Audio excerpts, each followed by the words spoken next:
青史浩瀚，留名者寥寥。那些被一笔带过，甚至连名字都没留下的人，也都曾真真实实地活过一辈子。此刻，放下今日的纷扰，让我们一起回到那个遥远的年代，听一个无名之人的故事。中原的秋天，总是来得特别早。当你站在一条河的岸边，看着两岸的芦苇被风吹得摇摇晃晃，心里就会想，这片土地上的事情和这芦苇也没有什么两样。风往哪边吹，它就往哪边倒；风停了，它就站着；风再来的时候，它又倒了。一年一年，就这么倒了又站，站了又倒。谁也不知道它在等什么，谁也不知道它为什么还站着。那是公元前550年的中原，周灵王坐在洛阳的宫殿里，天下的事情他已经管不动了。周氏的威仪早就不剩下什么，诸侯们相互征伐，卿大夫们相互兼并，天下乱得像一锅粥。晋国的国君被几个大家族架空了，鲁国的国君被季氏挟持住，楚国和吴国在江南打得不可开交，郑国和宋国夹在大国的中间，今天像这个称臣，明天像那个纳贡。洛阳城外的周王室只剩下一个空壳子，住在里头的人连自己都不知道还算不算王。就是在这样的一个年头里，弥生出生了。弥生的家在中原一个不大的诸侯国里，那个国家叫什么名字，后世的史书里已经不太说得清楚了。它既不是晋那样的大国，也不是魏那样的老牌诸侯，它只是夹在几个大国之间的一个中等国家。国君的势力不强，卿大夫的势力也不强，国内的事情常常是几个大家族商量着办的。这个国家的都城不大，城墙不高，城里的街道窄窄的，两边是低矮的土屋，偶尔有一两座稍微像样的宅子，那就是卿大夫的家了。弥生的父亲是这个国家里一个普通的士。士是什么人呢？在周朝的分封制度里，士是最低一等的贵族。说是贵族，其实和庶民也差不多。士没有封地，或者只有很小的一块地。士没有多少仆从，家里的事情要自己做。士没有显赫的地位，出门的时候连车也坐不起，只能走路。但是士有一样东西是别人没有的，士可以读书，可以学礼，可以知道天子和诸侯是怎么回事，可以知道一个国家应当怎么治理。这个国家的人世代都是士，传到弥生的父亲这一代，家里已经传了好几代了。祖上也曾阔过，据说曾祖父的时候做过一个小官，后来家道中落，就一代不如一代了。但家里藏着的一些竹简还在，那些竹简上刻着诗书礼乐，是祖上传下来的，是这个家里唯一值钱的东西。弥生的母亲是一个从东边嫁过来的姜姓女子。姜姓是东方的大族，齐国、许国、申国都是姜姓的后裔。姜姓的女子嫁到西边来是常有的事。弥生的母亲从小在东边的丘陵地带长大，吃过很多苦，嫁到这个小国家来之后，也没有过上什么好日子。她在家里的地位比丈夫低很多，烧饭洗衣纺麻织布，什么事情都要做，但她从不抱怨，她只是每天做完事情，然后睡觉，第二天再做同样的事情。弥生出生的那一天，据说村外的河里涨了一次水，水退了之后，河滩上留下来很多淤泥。村里的人说这是丰年的兆头，但后来的那一年收成并没有特别好，只是和平常一样勉强够吃。弥生的母亲抱着他站在院子的角落里，看着天上的云，没有说什么。村里的老人说，这孩子生的时候天不好，将来恐怕是个操心的人，但这话是真是假，谁也不知道。弥生的童年是在那些竹简里度过的。他的父亲教他认字，认字的方法很简单，就是把竹简摆出来，一个字一个字地念，念完了再写，写完了再认，反复几遍，总能记住一些。竹简上的字是笔画繁复的大篆，一个字要写很久才能写得像个样子。弥生花了很长时间才把那些字认全，认全了之后，他学住在没有停顿的字句间点出句读，这才知道那些句子是什么意思。那些竹简上写的是诗、书、礼、乐，诗是周朝各国的歌谣，有唱的，有说的，有人世的悲欢离合。书是上古到周初的历史记载，有尧舜的禅让，有夏商的灭亡，有周公的徒步。礼是周朝各个阶层的人应当遵守的规矩，有祭祀的礼，有朝见的礼，有婚嫁的礼，有死亡的礼。乐是配合礼的音乐，有雅的，有颂的，有庙堂之上的，也有田间地头的。弥生读这些书的时候年纪还小，有些道理读不懂，有些字也认不全，但他的父亲说，读不懂不要紧，先记下来，等你大了自然就懂了。书是传家的东西，一代传一代，总有一天会懂的。弥生就这样读著书长大了。公元前546年，弭兵之会的那一年，弥生4岁。弭兵之会是晋国和楚国在宋国的调停下订立的一个盟约。晋国和楚国打了几十年，打得两边都累了，于是约定各自罢兵，诸侯之间不再相互征伐。这个消息传到各国的时候，各国的人都松了一口气。打仗打得太久了，人都死得差不多了，地都荒得差不多了，总算可以歇一歇了。但弭兵之会并没有带来真正的和平，停战只是停战，旧的恩怨没有解决，新的矛盾又在积累。晋国的卿大夫们打得更厉害了，赵氏、魏氏、韩氏、范氏、中行氏6家分了晋国的权力，你争我夺，打得不可开交。楚国的令尹和国君之间也常常不和，有人被杀了，有人逃走了，国内的事情一团糟。吴国在东边悄悄崛起，练兵造船，准备有一天要和楚国决一雌雄。这些事情弥生小的时候不知道，他只是听村里的人说，今年的兵少了一些，征发的次数也少了，日子稍微好过了一点。他的父亲在院子里种了一棵桑树，说是等桑树长大了可以用来养蚕，蚕丝可以织布，织了布可以换钱。但那棵桑树长得很慢，慢到弥生都长大了，桑树才只有碗口那么粗。公元前530年的时候，弥生20岁了。20岁的弥生已经把家里的竹简读完了，他认识的字比他的父亲还多，懂的道理也比他的父亲还多。他的父亲说，书读完了就要去外面闯闯，世人的出路有2条，一条是做官，一条是教书。做官要有机会，教书要有本事，机会和本事都没有，就只能在家里种地。种地不是不好，但种地就不是世人了。弥生不想种地，他想去外面看看。那一年，他离开了家，去都城的泮宫里学习。泮宫是诸侯设立的学校，专门招收士人的子弟，教他们诗书礼乐，教他们如何做官。泮宫里的先生都是各国有名的学者，有些甚至是从周王室请来的。弥生在那里待了3年，3年里，他见到了很多人，听到了很多事，也渐渐地知道了这个天下到底是个什么样子。在泮宫里的时候，弥生听说了一个人，那个人叫孔丘，是鲁国人，比弥生大1岁。孔丘在鲁国的时候也在一个地方学习过，后来离开了鲁国，去各国游历。他自称是一个学礼的人，要恢复周公的道，要让天下重新安定下来。这个说法在泮宫里引起了不小的议论，有人说他是个傻子，现在的天下哪有安定得了的？有人说他是个狂人，恢复周公的道简直是痴人说梦。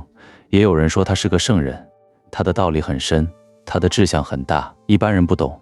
弥生对孔丘这个名字有一种说不清的感觉，他说不清那是一种什么感觉，像是熟悉，又像是陌生。熟悉是因为他们是同一年出生的人，都是士人的子弟，都读诗书礼乐，都在这个乱世里挣扎求存。陌生是因为孔丘走的是一条他没有走过的路，孔丘的勇敢和执着是他身上所没有的。后来有一次机会，弥生在宋国的一个城市里见到了孔丘，那是在一次鲁国和宋国的会盟上，孔丘跟着鲁国的使者来宋国访问，弥生恰好也在那里。他远远地看见孔丘走过街道，衣冠整齐，步子很慢，像是在想什么事情。孔丘的身边跟着几个弟子，那些弟子看起来都很年轻，眼睛里有一种说不清的光，像是对什么事情都充满了信心。弥生站在人群的外围，看着孔丘走过去，心里想，这就是那个要恢复周公道的人吗？那一次他没有走上前去，他只是站在那里看着孔丘走过，然后就走了。他不知道孔丘有没有看见他，他也没有想过去和孔丘说话，他只是觉得他和孔丘不是一路人，孔丘走的路他走不了，他走的路孔丘也不会走。这不是谁对谁错的问题，只是人和人的不同。从判宫出来之后，弥生开始了他的仕途。士人出仕通常要从小官做起，有的做士的助理，有的做大夫的属官，有的做司寇的属员。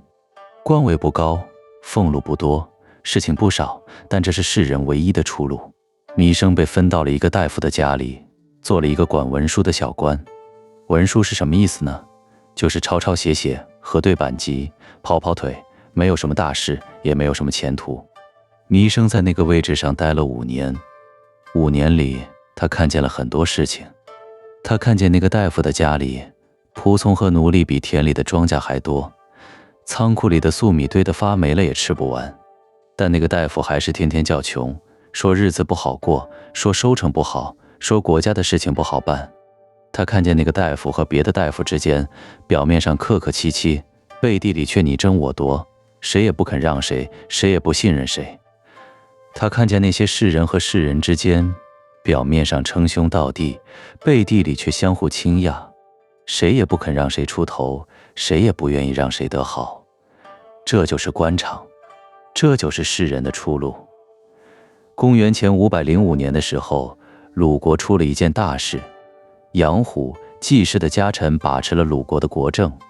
杨虎不是大夫，只是家臣，按道理没有这个资格，但他掌握了季氏的兵力，把国军架空了，自己发号施令，就像是一个王一样。这件事在中原各国传开了，大家都议论纷纷，说成何体统，说礼崩乐坏，说这世道没救了。弥生听见这些议论的时候，心里有一种说不清的感觉。他不是鲁国人，但这件事让他想到了一个问题，为什么会有杨虎？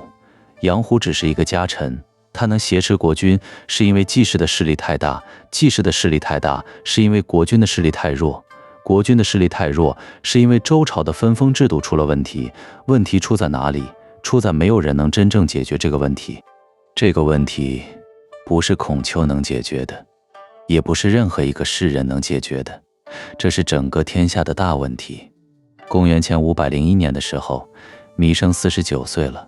49岁的弥生还在那个大夫的家里做小官，没有升迁，没有贬斥，就那么待着，像一株长在墙角的草，风吹不到，雨淋不住，但太阳也照不进来。他每天做的事情就是抄抄写写，核对版籍，跑跑腿，然后回家吃饭睡觉，第二天再做同样的事情。他的父亲已经去世了，去世的时候，父亲躺在破旧的床上，盯着屋顶的茅草看了很久，最后对他说，你要记住，书要传下去，书要传下去，这是父亲最后说的话。弥生把这句话记住了，他把家里的竹简整理好，放在一个木箱子里，传给了他的儿子。儿子还小，小到还不会认字，但总有一天会认的，总有一天会读懂的。公元前500年的时候，孔子在鲁国做了一个大官，司寇。司寇是什么官呢？司寇是管刑罚的官，在鲁国的地位仅次于三桓。但孔子做这个官的时间不长，只做了3年，就被排挤出去了。原因是季氏容不下他，季氏觉得孔子太正直，太较真，太不懂得变通，这样的人在身边迟早是个麻烦。于是季氏设计把孔子逼走了，孔子离开鲁国，开始了他的周游列国。这个消息传到弥生耳朵里的时候，弥生正在抄写一份文书，他停下了笔，盯着那份文书看了很久，最后把笔放下了。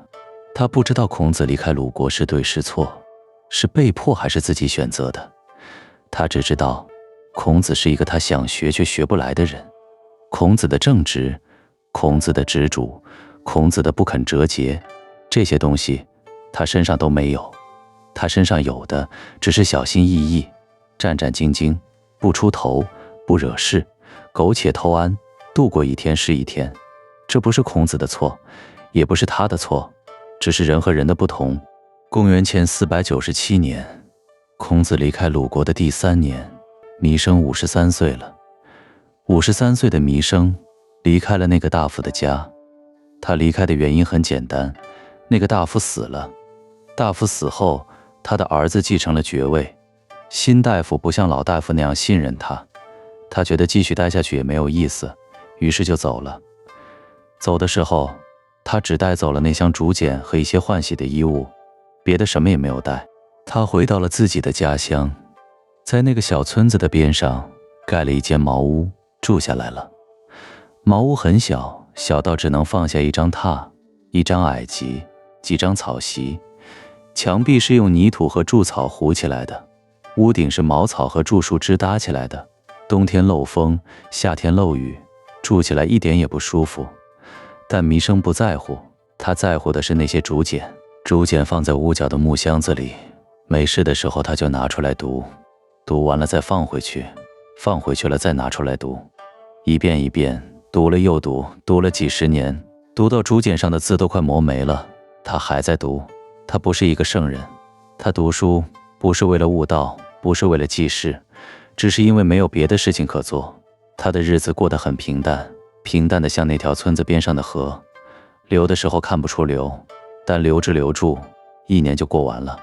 村子里的人不知道他是什么来历，只知道他是一个读书人，是从外面回来的。有人问他做过什么官，他说做过文书。有人问他读过什么书，他说读过诗书礼乐。问完了也就没有什么可问的了。村里的人对读书人不太感兴趣，读书人不能种地，不能打仗，不能带来任何实际的好处。读书人只是读书，读完了就完了，和地里的庄稼没有什么两样。公元前489年的时候，孔子过陈蔡，困于野。那一年，孔子从陈国去楚国，路过蔡国的时候，被一群乱兵堵住了。乱兵把孔子和他的弟子们包围在一个荒野的地方，前后左右都是人，出不去，也逃不掉。孔子和他的弟子们断了粮，饿了很多天，有人病倒了，有人想要逃走，但孔子还是没有放弃。他还在弹琴唱歌，还在和弟子们讲道理。这个故事传到弥生耳朵里的时候，弥生坐在茅屋的门口，盯着天上的云看了很久。那一年他61岁了。他想，孔子是个傻子，这个时候饿住肚子，性命都不知道能不能保得住，还唱什么歌，还讲什么道理。换了是他早就想办法逃走了，实在逃不了，就只能认命了。但孔子不认命，孔子还在坚持，还在相信他那一套东西，说什么天生得于予，还颓其如与何，说什么天之未丧斯文也，匡人其如与何。孔子是个傻子，但他是一个伟大的傻子。弥生不是傻子，他是一个普通人，所以他没有办法像孔子那样，他只能看着，听着，想着，然后继续过他的日子。公元前484年的时候，孔子返回鲁国。孔子周游列国14年，去了很多地方，见了很多国君，但没有一个国君真正用他。他的理想太高，他的要求太严，他的做法太不近人情。国君们需要的是能帮他们办事的人，不是整天教训他们应当怎么做的人。孔子想了很久，最后决定回鲁国去。回鲁国之后，孔子就不再做官了，他在家里教书，整理诗书，把周公的那一套整理出来，留给后世的人。这个消息传到村里的时候，弥生正在读一本旧书。那一年他66岁了。他把书放下了，盯着窗外看了很久。窗外是一棵老树，树叶在风里摇晃，像是在和他说什么，又像是在笑他。他不知道孔子为什么要回去，也不知道孔子回去之后在想什么，他只是觉得孔子这辈子太辛苦了。14年的周游，风里来雨里去，饭也吃不饱，觉也睡不好，最后还是什么也没有做成。但孔子没有放弃，孔子回鲁国之后，还是在做事，还是在教书，还是在整理诗书。孔子不是为了做官而做事，是为了他自己相信的那个道理而做事。弥生做不到这点，他不是不愿意做，是做不到。他没有孔子那样的信念，也没有孔子那样的执着。他只是一个普通人，普通人就只能过普通人的日子，普通人就不能有圣人的志向。公元前482年的时候，吴王夫差在黄池会盟诸侯。那一年，吴国的军队北上，在黄池和晋国、鲁国的军队相遇了，两边剑拔弩张，谁也不肯让谁。吴王夫差想要称霸中原，晋国想要维护自己的地位，两边僵持不下。最后吴国先占了便宜，在黄池定下了盟约，然后撤兵回去了。这个消息传到村里的时候，村里的人议论纷纷。吴国从哪里来的？怎么忽然间有了这么强的兵？吴国打败了越国，又去打晋国，谁能打得过谁？村里的人议论不出个结果，议论完了就散了。该种地的还是种地，该纳赋的还是纳赋。弥生坐在茅屋的门口，听着村里人的议论，心里有一种说不清的感觉。那一年他68岁了。68岁的弥生，头发已经白了一半，牙齿也掉了几颗，走路的时候不像以前那么利索了。他看着天上的云，想起了很多年前他在宋国看见孔丘走过街道的那个下午。孔丘的背影在人群里渐渐远去，他那个时候站在人群的外围，没有走上前去。他到现在也不知道为什么当时没有走上前去，也许是觉得自己配不上，也许是觉得没有这个必要。他想起了一个问题，这个天下什么时候才能太平？这个问题他想了很久，也没有想出答案。他只是觉得这个天下不会太平了。晋国的卿大夫在打仗，楚国和吴国在打仗，鲁国的三桓在打仗，每个人都在打，每个人都在争，谁也不肯让谁，让谁来结束这一切呢？让谁来让这一切停下来呢？他想不出来。公元前479年的冬天，弥生71岁了。这一年，他听说孔子病了，病得很重。孔子那一年73岁，比弥生大2岁。孔子病了的消息在中原各国传开了，大家都议论纷纷，说孔子怕是不行了。孔子是个圣人，圣人要死了，这是一件大事。但对村里的人来说，这件事和他们没有什么关系。孔子是鲁国的人，是鲁国的圣人，和这个小村子有什么关系呢？弥生听见这个消息的时候，正坐在茅屋的门口晒太阳。他抬起头，看着天上的云，想起了很多年前他在宋国看见孔子走过街道的那个下午。孔子衣冠整齐，步子很慢，眼睛里有一种光，那种光他到现在都忘不了。他想起来了，他那个时候站在人群的外围，想走上前去和孔子说话，但又没有走。他不知道为什么当时没有走，也许是胆怯，也许是觉得自己配不上，也许是觉得没有这个必要。但他后悔了。他后悔的不是没有和孔子说话，而是后悔他这一生什么事情都没有做。他读了一辈子的书，读到头发白了，眼睛花了，但什么也没有做出来。他没有做过大事，没有教过学生，没有留下任何东西。他只是读书，读书，然后等死。公元前479年的冬天，快要过去的时候，弥生死了。死的时候很平静，他是睡着了之后再也没有醒来。第二天早上，他的儿子去叫他的时候，才发现他已经走了。他没有留下任何话，也没有留下任何东西。他的屋里只有那箱竹简，那张破榻，那张矮几，和他这一生读过的书。书已经读得很旧了，竹简上的字都快看不清了，但那是他这一生唯一留下的东西。他的儿子把他埋在了村外的荒地里，和他的父亲葬在一起。两个土堆挨在一起，像是两个人在并肩躺着。后来那个地方长满了草，草长得很高，高到把那两个土堆都盖住了。谁也看不出来那里埋的是什么人了。那一年，孔子也在鲁国去世了。孔子去世的时候，他的弟子们开始守住他的教诲，日夜温习他的言语。许多年后，那些言语才被一点一点地记录下来，整理成了一部书。那部书后来被叫做《论语》，传了2000多年，到现在还有人在读。但那是很多年以后的事了。在那个冬天，世间还没有《论语》。在那个冬天，世上只有一个失去了师傅的老人和一个默默死去的老读书人，谁也不知道谁的名字。这个人在历史的记载里连名字也没有留下。他和孔子同年出生，都是士人的子弟，都读诗书礼乐，都想要在这个乱世里找到一个出路。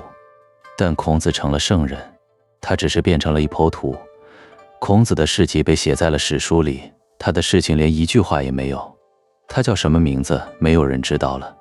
他是哪个国家的人，也没有人记得了。他有过什么样的梦想，有过什么样的失落，更是永远地消散在了时间的长河里。他和孔子走的是同一条路，但他走了一半就停下来了，停下来了就再也没有走动。他不是不想走，是走不动了。路太远了，脚太软了，心也太冷了，他没有办法像孔子那样走到最后，所以他只能停在半路上，停在没有人知道的地方，变成一抔土，长出一片草，和天地融在一起，然后消失。但他活过，就像那条村外的河，就像那棵长在墙角的老树，就像那些被风吹倒又站起来的芦苇。他活过，默默的平凡地在那个礼崩乐坏的年代里度过了他的一生。他的名字没有留在任何史书里，但他活过。晚安，好梦。